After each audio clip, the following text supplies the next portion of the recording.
श्री शिवाय नमस्तुभ्यम साथियों, एक बार पुनः स्वागत है आपका आपके अपने चैनल शिव महापुराण में। भादो माह की शुक्ल पक्ष की तृतीया तिथि को हरतालिका तीज का व्रत किया जाता है। सौभाग्यवती नारियां एवं अविवाहित कन्याएं इस व्रत को रखती हैं। इस व्रत में श्री गणेश, भोलेनाथ और माँ गौरी का पूजन का विधान होता है। ये व्रत निराहार निर्जला रखना होता है। इस व्रत को सबसे पहले माँ गौरी ने श्री महादेव को पति के रूप में पाने के लिए किया था।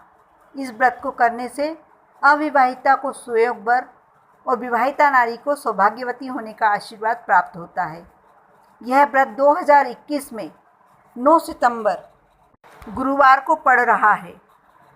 इस व्रत में जल नहीं ग्रहण किया जाता, अगले दिन ही जल ग्रहण करते हैं। हरतालिका तीज व्रत के बारे में कहीं कहीं यह धारणा भी है कि कुंवारी कन्या इस व्रत को नहीं कर सकती। सौभाग्यवती नारियां अपने पति की लंबी आयु के लिए ही यह व्रत करती हैं, किंतु ये धारणा बिल्कुल गलत है। माता पार्वती ने कुंवारी अवस्था में ही भगवान शिव को पति रूप में पाने के लिए व्रत किया था। लेकिन हरतालिका व्रत आरंभ करने के पूर्व यह बात अवश्य जान लेनी चाहिए, यदि आपने हरतालिका तीज के व्रत के लिए एक बार संकल्प ले लिया तो आपको हर साल बल्कि पूरी ज़िंदगी ये व्रत करना होगा। यह व्रत पूरे विधि विधान से करना चाहिए। यदि किसी कारणवश कोई नारी इस व्रत को नहीं कर पा रही है, ये व्रत उसके लिए असंभव हो रहा है, तो वह ये व्रत अपने बदले किसी दूसरी नारी से करवा सकती है। और यदि उसी नारी का पति कर सकता है इस व्रत को, तो उसका पति भी इस व्रत को रखने का उसका नियम है। हरतालिका तीज के दिन रात्रि जागरण करके भजन पूजन इत्यादि किए जाते हैं। हरतालिका तीज व्रत कुंवारी कन्याओं और सौभाग्यवती नारियों के साथ विधवा नारी भी कर सकती हैं। जिस भी नारी का हरतालिका तीज का व्रत हो, उसे रात्रि शयन नहीं करना चाहिए। रात्रि शयन न करके वो भगवान के भजन में पूरी रात बितानी चाहिए। अब मैं आपको बताती हूँ कि हरतालिका तीज का व्रत किस प्रकार करें। इस व्रत की पूजन विधि इस प्रकार है। हरतालिका तीज का व्रत करने वाली स्त्रियों को सूर्योदय से पूर्व ही स्नान आदि से निवृत्त हो जाना चाहिए। साथ ही उस दिन पूरा 16 श्रृंगार करके तैयार होना चाहिए। सुबह से जल भी ग्रहण नहीं करना चाहिए। हरतालिका तीज व्रत में नारी के 16 श्रृंगार का बहुत अधिक महत्व होता है, क्योंकि विशेषकर यह व्रत नारियों के लिए पति की दीर्घायु के लिए ही किया जाता है। पहले दिन से ही हाथों में मेहंदी, पैरों में आलता और जिस दिन हरतालिका तीज का व्रत हो, नई बिछिया, पायल, वस्त्र इत्यादि सभी पहनने चाहिए। जो भी पूजन का शुभ मुहूर्त हो, यदि आप पंचांग में चाहें तो पंचांग में देख सकते हैं या किसी पंडित जी से पूछवा लीजिए। वैसे मैं इस वीडियो के आखिरी में आपको मुहूर्त भी बता दूंगी, जो शुभ मुहूर्त है आप उसमें भी कर सकते हैं। यदि आप किसी कारण से सायंकाल पूजन ना कर पाएँ तो ऐसी स्थिति में आप सुबह भी पूजन कर सकते हैं। किंतु हरतालिका तीज के पूजन का विधान तो प्रदोष काल में ही होता है। प्रदोष काल महादेव को अति प्रिय होता है।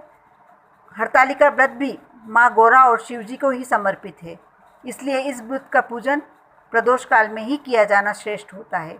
आप जहाँ पूजन करने वाले हैं उस स्थान को साफ स्वच्छ करके गंगा जल छिड़क कर पवित्र कर लें, फिर उसे सुंदर सजा लें।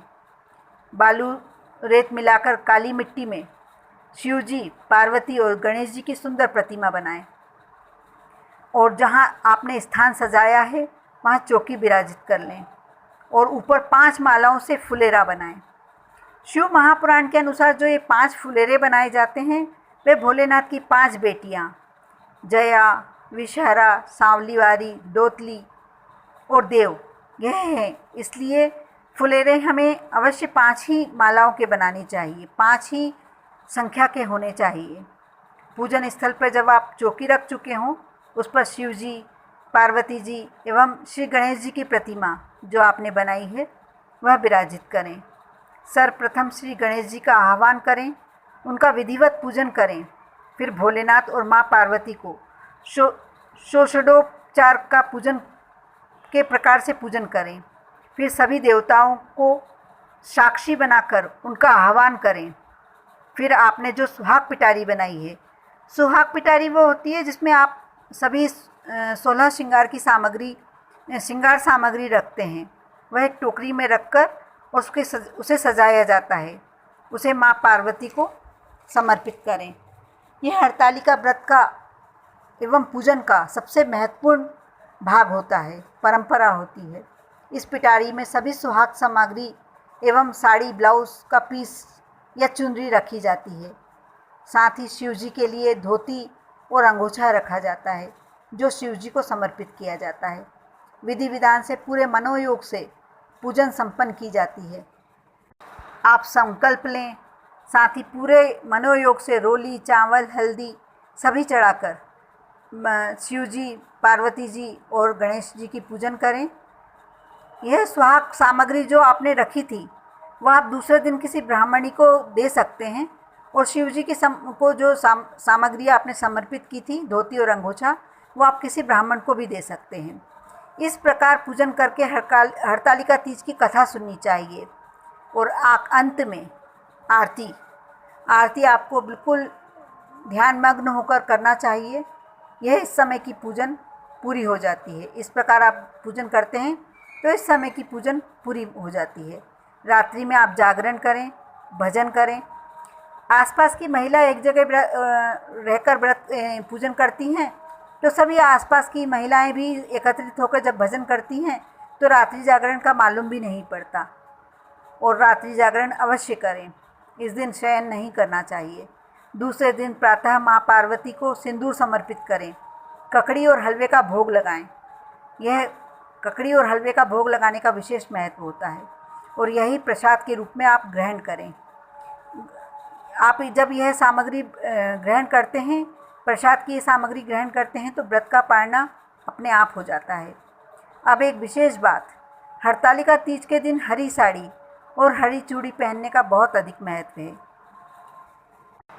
ऐसा कहते हैं जो हरतालिका तीज का व्रत बड़े मनोयोग से करता है, पूरे विधि विधान से करता है, उसके पति की आयु तो लंबी होती ही है, उसके हर कष्ट भी कट जाते हैं, उसके घर में सुख समृद्धि की वृद्धि हो जाती है, लक्ष्मी का आगमन होता है। इस तरीके से मैंने अपने वीडियो के माध्यम से हरतालिका तीज व्रत का और पूजन की सारी जानकारी देने का प्रयास किया है। आपको वीडियो यदि पसंद आता है तो आप इसे लाइक्स अवश्य दें, अवश्य इसे लाइक करें। भोलेनाथ और माँ पार्वती की कृपा आप पर और आपके परिवार पर हमेशा बनी रहे। ओम नमः शिवाय।